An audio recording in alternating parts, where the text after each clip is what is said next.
Ketahanan nasional merupakan kondisi dinamika, yaitu suatu bangsa yang berisi keuletan dan ketangguhan yang mampu mengembangkan ketahanan, kekuatan nasional dalam menghadapi dan mengatasi segala tantangan, hambatan, dan ancaman baik yang datang dari dalam maupun dari luar.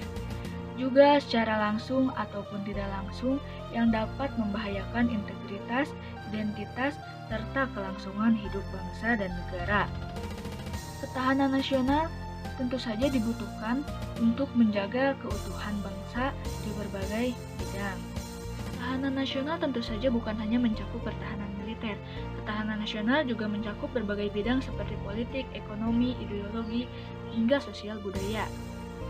Ketahanan ideologi Ketahanan ideologi maksudnya kondisi mental bangsa Indonesia yang berdasarkan keyakinan akan kebenaran ideologi Pancasila yang mengandung kemampuan untuk menggalang dan memelihara persatuan dan kesatuan nasional dan mampu untuk menangkal penetrasi ideologi asing serta nilai-nilai yang tidak sesuai dengan kepribadian bangsa. Tak hanya ketahanan ideologi, kondisi kehidupan politik bangsa Indonesia yang berlandaskan demokrasi yang bertumpu pada pengembangan demokrasi Pancasila dan Undang-Undang Dasar 1945 yang mengandung kemampuan memelihara stabilitas politik yang sehat dan dinamis serta kemampuan menerapkan politik luar negeri yang bebas aktif.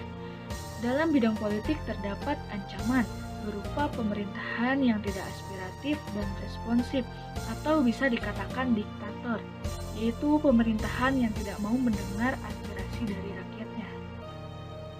Selain ketahanan politik dan ideologi, kondisi kehidupan perekonomian bangsa Indonesia yang berlandaskan Pancasila dan Undang-Undang Dasar 1945 yang mengandung kemampuan menerapkan stabilitas ekonomi yang sehat dan dinamis serta kemampuan menciptakan kemandirian ekonomi nasional dengan daya saing yang tinggi dan mewujudkan kemakmuran rakyat yang adil dan makmur.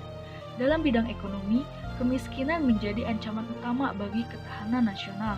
Sebuah fakta yang harus disadari adalah masih banyaknya penduduk Indonesia yang hidup di bawah garis kemiskinan.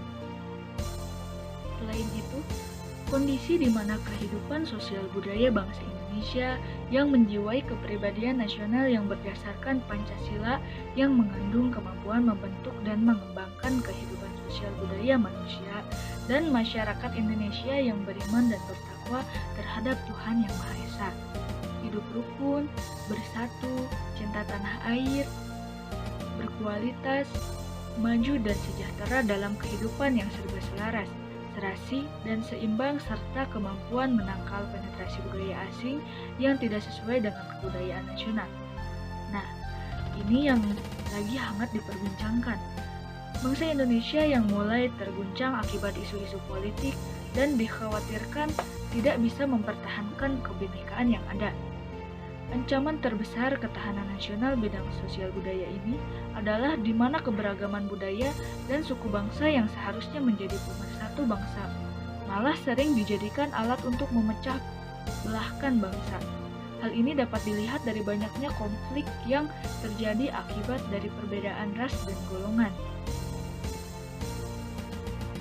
Dan yang seperti kita tahu, ketahanan, pertahanan, keamanan, yaitu kondisi daya tangkal bangsa Indonesia yang dilandasi kesadaran bela negara seluruh rakyat yang mengandung kemampuan memelihara stabilitas pertahanan keamanan negara yang dinamis, mengamankan pembangunan dan hasilnya, serta kemampuan mempertahankan kedaulatan negara dan menangkal semua bentuk ancaman, seperti ancaman konvensional dan non-konvensional. Dalam bidang pertahanan dan keamanan adalah ancaman terhadap kedaulatan NKRI. Jangan sampai kejadian di Desember lalu tahun 2002 terulang, di mana Pulau Sigitan dan Pulau Sipadan diambil oleh negara lain. Jadi bagaimana cara memperkokoh ketahanan nasional? Pada akhirnya, ketahanan nasional ini ibarat imun pada tubuh. Tugasnya melawan semua hal yang merugikan dan menghambat perkembangan tubuh. Dalam perjuangan mencapai cita-cita atau tujuan nasionalnya, bangsa Indonesia tidak terhindar dari berbagai ancaman-ancaman yang kadang-kadang membahayakan keselamatannya. Cara agar dapat menghadapi ancaman-ancaman tersebut, bangsa Indonesia harus memiliki kemampuan, keuletan, dan daya tahan yang dinamakan ketahanan nasional.